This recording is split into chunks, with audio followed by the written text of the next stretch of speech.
Olá, bom dia para vocês que estão me ouvindo. Eu estou gravando essa pequena palavra sobre Santa Teresa para o Vocacional de Londres. Claro que vai ser publicada no meu canal Vida de Oração no YouTube. Então, para você que é do canal Vida de Oração, para você ter um pouquinho de contexto de onde e para quem eu estou falando. Mas eu já tinha gravado sobre Santa Teresa d'Ávila, mas em inglês, também para Londres, né? Há algum tempo atrás. E eu percebi que eu não tinha falado ainda sobre Santa Teresa no meu canal. Então eu fiz questão de gravar em português para falar também. E eu acho importante porque eu ainda tenho uma ligação muito concreta com o Vocacional de Londres, né? Com a missão de Londres, ainda mora muito, assim, é muito próximo ao meu coração. Eu pertenci à missão de Londres por bastante tempo e sou muito, muito grato a Deus por todos os irmãos que aí estão e continuo rezando muito por vocês. Então vamos a Santa Teresa. Eu confesso que vou falar do meu coração, né? Eu não tive a oportunidade de estudar de novo e tal, e talvez algumas datas vão ficar confusas na minha cabeça porque eu não sou realmente muito bom em memorizar as datas, mas também é importante, assim, as datas não são o principal para a gente saber conhecer e amar Santa Teresa. Então vamos lá. Santa Teresa foi uma alma esposa de Jesus. Eu queria começar dizendo isso, antes de dizer que ela era espanhola, antes de dizer que ela era do século XVI, ou dar o contexto histórico, qualquer outras coisas. O que define Teresa é que ela é Teresa de Jesus, né? Teresa apaixonada por Jesus. Tem uma história que contam que é dela, mas contam isso de vários santos também. E não tem realmente nos escritos dela nenhum registro que isso realmente aconteceu, mas é muito comum, especialmente na comunidade Shalom, a gente ouvir falar isso. Que uma vez Santa Teresa estava andando pelo Carmelo e ela viu um menino brincando nas escadas do Carmelo. E ela perguntou: "Ei, menino, quem é você?"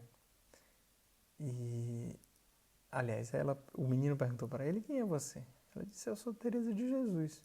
E você quem é?" E o menino respondeu: "O meu nome é o seu ao inverso. Eu sou Jesus de Teresa." Ela abriu a espiritualidade ao nível da intimidade e do respeito muito grande. Santa Teresa, eu não sei se vocês sabem, mas Santa Teresa, ela durante muito tempo da vida dela, especialmente depois das fundações dos primeiros Carmelos, ela se meteu muito na nobreza, né? Ela tinha um título de nobre, embora alguns anos depois descobriram que ela não era realmente nobre, mas isso já tinha passado, né? Isso já foi no século passado agora, 1900 e alguma coisa que descobriram isso. Mas ela tinha o título de nobreza, então ela podia entrar e sair dos castelos das príncipes, princesas, e ela sabia lidar com a nobreza, né? Com os reis, com as rainhas, com as princesas, as duquesas. E ela trouxe isso da intimidade com Deus, nosso Senhor, a sua majestade. Durante vários momentos, a Santa Teresa chama o Senhor de sua majestade. Mas, ao mesmo tempo, ela tem uma liberdade muito grande de falar com Deus, né? A gente sabe da história que ela estava numa das suas viagens de fundação, que ela descendo da carruagem, tropeçou, caiu na lama, virou para o Senhor e disse: "Senhor, é assim que tu trata teus amigos, Senhor?" E o Senhor responde a Teresa: "Sim, Teresa, é assim que eu trato os meus amigos." Ela disse: "É por isso que você tem tão poucos." Esse é o grau de intimidade que ela tem com ele, né? Ela tem essa graça, esse poder de ser íntima do Senhor, de fazer piadas, de falar com o Senhor como um amigo e ao mesmo tempo tratá-lo de sua majestade. Ela nos aconselha a isso, de ter a certeza de que sua majestade é também o nosso amigo. Então, diante dos outros, era sempre voz, era sempre um pronome de tratamento bem formal. Santa Teresa sempre foi muito respeitosa para com Deus diante das pessoas, mas ao mesmo tempo tinha a liberdade muito grande de abrir o seu coração para Deus. Então essa é a Teresa, né? Essa é a Teresa de Jesus, baluarte da nossa vocação, da vocação Shalom.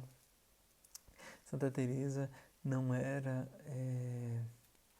Às vezes as pessoas colocam Teresa como muito complicada, mística, muito alta, e daquela que eu não vou entender. Mas isso que a gente acha que Teresona, né? A Teresona é a Teresinha, mas a Teresa da Ávila era aquela das visões místicas, dos êxtases de sair voando depois de receber a Eucaristia, e a gente coloca e diz, eu nunca vou chegar nesse ponto. Como se as manifestações extraordinárias de Deus fossem sinal concreto de alguma maturidade. Mas vamos lá, vamos para Teresa. Santa Teresa nasceu em 1515, né? Como vocês sabem, no início das grandes navegações, né? Quando a Espanha estava no seu auge, e Teresa, nobre, no meio da Espanha. Ela, na verdade, não nasceu nobre, ela nasceu de uma família rica, que tinham se mudado para Ávila há pouco tempo. Se não me engano, logo antes de Teresa nascer, a sua família mudou para Ávila. E durante todo o tempo da sua infância, né, a sua adolescência e a sua juventude, na verdade, adolescência e juventude, o pai e os irmãos mais velhos de Teresa estavam sempre nessa luta, né, uma batalha judicial, digamos assim, para conseguir o título de nobreza. E Teresa viu tudo isso. E na sua adolescência também viu todos os romances de cavalaria que surgiam, que as pessoas liam na época. Ela era muito absorvida nisso, e ela dizia que isso atrapalhou muito ela, porque ela fantasiou muito acerca de muitas coisas que eram inúteis. Mas eu queria colocar um ponto assim.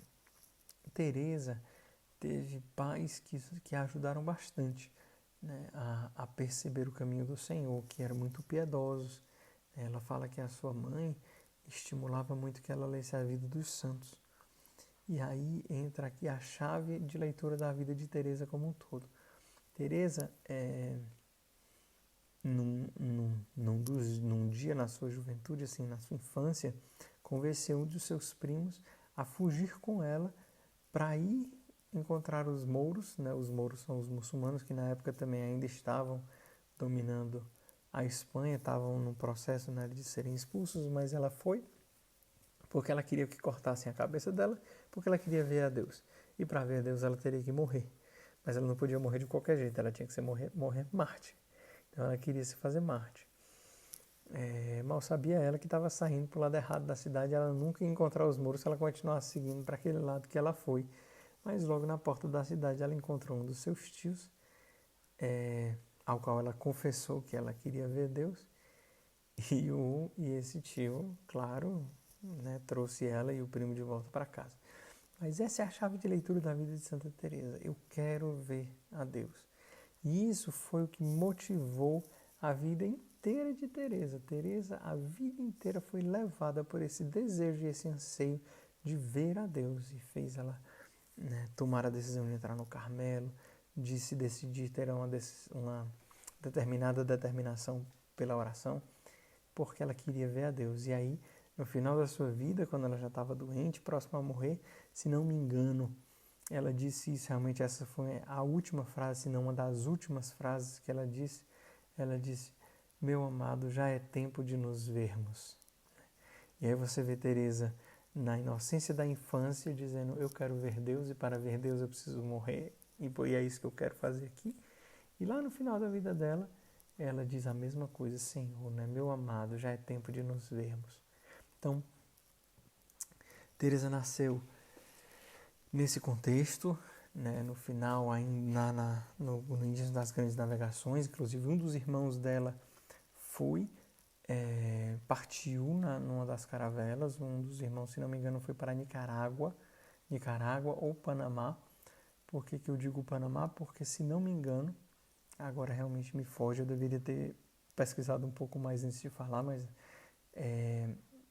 a Nossa Senhora, que é padroeira do Panamá, foi levada para o Panamá pelos espanhóis, e a rumores, indícios de que foi Santa Teresa que enviou essa Virgem, né, essa imagem de Nossa Senhora com seu irmão para o Novo Mundo.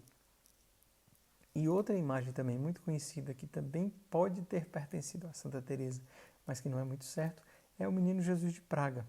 O Menino Jesus de Praga, né, toda essa devoção ao Menino Jesus lá em Praga também pode ter surgido pelas mãos de Santa Teresa, que deu de presente uma imagem do Menino Jesus, a fundadora de um dos Carmelos que ia para a República Tcheca, que na época não era a República Tcheca ainda, e levou essa imagem do Menino Jesus, e hoje é uma devoção muito forte. Então vamos lá. Teresa, ainda pequena, perdeu a sua mãe, e nas dores da perda da mãe, ainda muito sofrida, ela conta que foi aos pés de Nossa Senhora e disse: agora você vai ser a minha mãe, né? Como eu perdi a minha mãe desse mundo, você vai ser a minha mãe. E como pai, também muito ocupado, comerciante, tinha muitos afazeres e queria e amava muito Teresa, né? Teresa era a favorita realmente do seu pai. Queria a melhor educação, colocou ela nas Agostinianas, né? Numa escola das Agostinianas, que era uma escola, um internato. E nesse internato é que foi a primeira vez que ela entrou em contato real e concreto com as irmãs. E uma das irmãs, que foi uma influência para ela, dizia que o que motivou ela a se tornar freira era a passagem onde dizia que muitos são chamados, mas poucos os escolhidos. E ela tinha decidido, né, entrar e responder a esse chamado do Senhor de servir inteiramente. Mas Teresa não gostava. Teresa gostava dos romances de cavalaria, de conversar com os primos, de falar, né, de agradar e ser agradada, né, muito dentro, muito próprio desse ambiente nobre, né, de não... Naquela época estava mudando a ideia do nobre que não trabalha para os comerciantes que ganhavam o título de nobreza. A gente está vendo uma mudança histórica aí, né, a ascensão um pouco do capitalismo, a burguesia que ganha dinheiro, mas não vou entrar nessa história.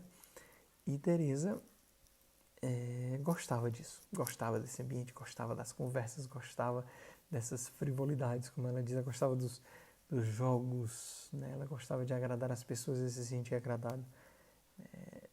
Principalmente ela ia agradando e as pessoas iam fazendo o que ela queria. Ela tinha um poder de persuasão muito grande desde nova, isso aí não veio com a certa idade, não. E aí, com o tempo, ela foi passando e ela foi meditando sobre isso, sobre a vida, sobre a vocação. E ela, como ela mesma diz, ela foi para um matrimônio de conveniência, né? A decisão dela de entrar no Carmelo e de se fazer freira foi simplesmente por conveniência, porque ela disse que era a melhor maneira de ir para o céu, era ser freira. Se ela casasse, ela ia servir o marido dela. Ela é muitas vezes muito irônica em relação ao matrimônio, nesse sentido, né? Vai servir ao marido, vai estar ali e daqui a alguns anos vai morrer e vai para o céu. E nem tem muita certeza que vai para o céu, porque vai estar ocupado com tantas coisas, né? E ela pensou: se eu for freira, eu também vou passar alguns anos, mas a chance de ir para o céu é muito maior. Então, entre um e outra, eu vou ser freira.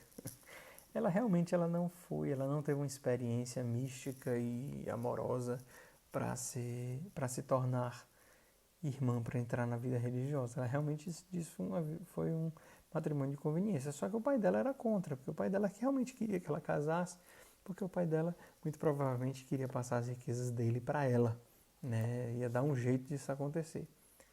Mas o que aconteceu? Ela fugiu, né? Convenceu um dos irmãos dela a também se fazer irmão.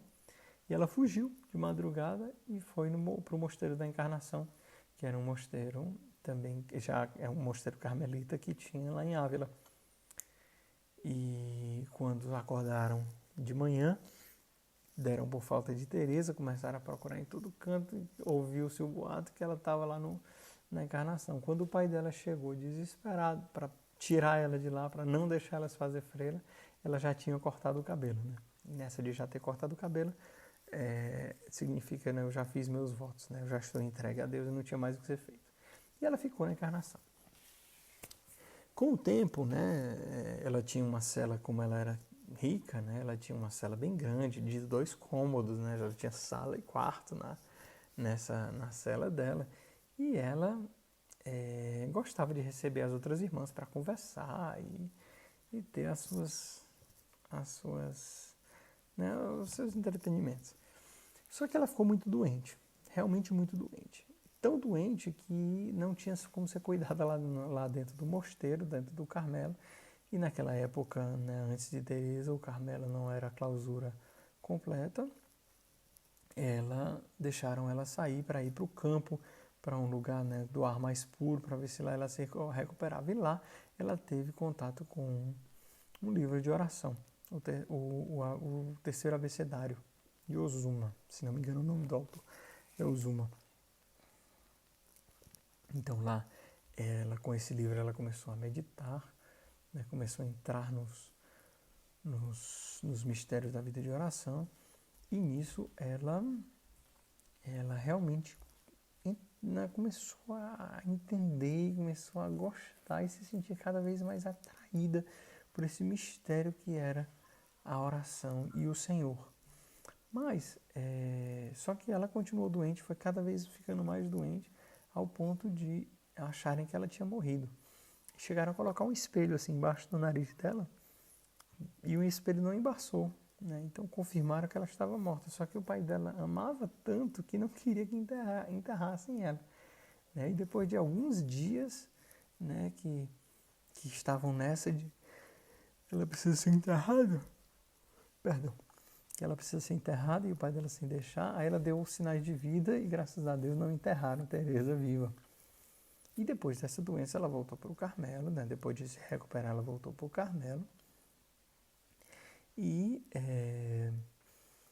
aí se dedicou à oração. E aí muitos anos se passaram enquanto ela dedicou-se à oração, até ela começar a ter experiências mais concretas do amor de Deus e do que são realmente os gostos, as consolações da vida de oração. Se não me engano, 18 anos se passaram onde ela começou a meditar até ela começar a colher os frutos dessa oração. E aí, vendo isso, o Senhor a convenceu de que aquela vida do Carmelo que ela morava, ela era muito frouxa, tinha muitas distrações e ela precisava de um lugar mais fechado, mais austero, de clausura mais fixa, para que ela realmente pudesse se dedicar cada vez mais a uma contemplação mais verdadeira, né? E aí foi a inspiração, o Senhor a colocou a procurar a regra primitiva do Carmelo e a instaurar a regra do Carmelo. Então, ela foi a reformadora do Carmelo, né? Como vocês sabem, naquela época também estava tendo a reforma protestante. Ela é contemporânea tanto de Lutero como de Santo Inácio, né? Santo Inácio de Loyola. E já ia dizer São Domingos, mas não, São Domingos é de antes dela. Mas ela foi contemporânea de grandes santos, São Felipe Neri, Santo Inácio de Loyola, São Francisco Xavier, né? Uma época de grandes santos na igreja, porque também uma época de uma crise muito concreta na igreja, né? Por causa da pseudo-reforma, da reforma protestante. Então, Teresa, o Senhor chamou Teresa a viver mais, a dar mais, a ir além, né? Se a gente escuta isso tanto do nosso fundador, né? Ir além, ir além. Então, o Senhor chamou Teresa a ir além. E aí ela se sentiu chamada e abriu e começou fundações do Carmelo reformado, né? Do Carmelo da regra primitiva. Muitos foram chamados à regra primitiva. Foi nessa reforma que ela conheceu São João da Cruz, e São João da Cruz foi o segundo membro da ordem masculina do Carmelo. São João da Cruz queria ser trapista, porque queria uma regra mais severa, mais austera, e a trapa, né? Os trapistas ofereciam essa regra bem severa, mas Teresa convenceu ele a entrar a ser membro do Carmelo, e que grande santo foi São João da Cruz. Então, depois de Infelizmente, assim, meu tempo está acabando, mas depois de muitos anos, de muitos mosteiros, de muita conversa, de muita intimidade com Deus, Santa Teresa faleceu no ano de 1582, muito mais velha do que a média de idade da época, e faleceu no dia 15 de outubro, do dia 4 para o dia 15 de outubro de 1582. Se você não sabe essa história, eu conto em outro vídeo, mas depois você procura lá no Facebook, onde eu coloco 5 curiosidades que talvez você não soubesse sobre Santa Teresa, porque meu tempo acabou. Mas assim, como é que eu quero concluir? Primeiro, Santa Teresa é uma mulher profundamente apaixonada por Deus. E é assim que nós somos chamados a viver, profundamente apaixonados por Deus. Só Deus basta, só Deus é e basta na nossa vida como Shalom. Santa Teresa também, ela é a mestra da nossa vida de oração. Se você não sabe rezar, é com ela que você vai aprender. É ela que mostra para nós o caminho de como deve ser a nossa oração. Silenciosa, parada com Deus, aos moldes de Santa Teresa d'Ávila, como diz o nosso fundador. E Santa Teresa também é um exemplo muito concreto de empreendedorismo. Santa Teresa não parou diante dos inúmeros desafios das suas fundações, que digo o livro das fundações, mas da mesma forma, diante dos inúmeros desafios da evangelização, nós também não devemos parar. Então é isso. Eu espero que essa partilha tenha ajudado você a conhecer e querer conhecer mais sobre Santa Teresa. É impossível falar tudo dela em 20 minutos.